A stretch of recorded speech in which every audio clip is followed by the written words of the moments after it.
सह जीवर संपर्क विषय शुकदेव राजा परीक्षित को कहले, स्वप्न जो पुरुष बा वस्तु दिशे वास्तव में ता सहित जेपरी संबंध घटे ना, आत्मार सेहीपरि जीवदेह सहित संबंध घटेना। केवल भगवान को माया द्वारा से संबंध घटी पारे। ईश्वर माया बहु रूप सबुआडे प्रकाश पाए। माया पड़ी जीव सबु कथा को मोर मोर कहे। यही सृष्टिर सर्जना पाई आत्मारे आत्मा को मायाग्रस्त करी आपना नाभिरु ब्रह्मा को सृष्टि कले। शून्यरु शब्द शुणी ब्रह्मा बहुकाल तपस्या करिबा परे भगवान निज रूप धरी तांको दर्शन देले।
कृष्ण पद पद्म चाही नमिला सिरे कर देई आनंद सागरे बुड़ीला अधिके आत्मा पसरिला अति आनंदे प्रेम सुखे से ब्रह्मा विष्णुर सम्मुखे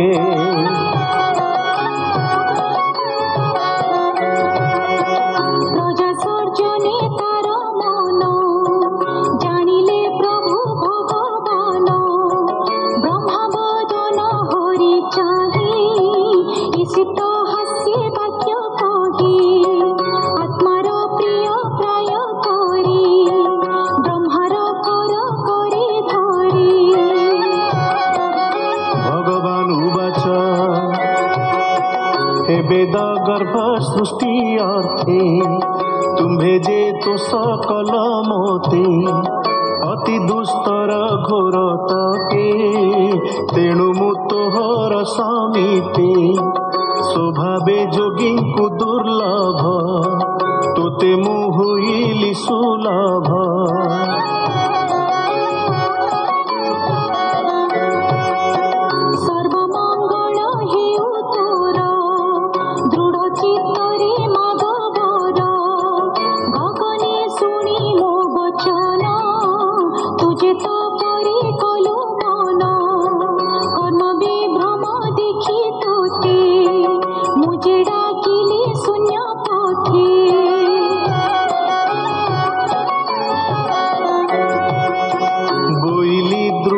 तप कर मुतोते होई बिगोचर तपर बड़े जगत मुहि पालई अविरत हेमंते विष्णु मुख शुणी विधाता कहे स्तुति बाणी।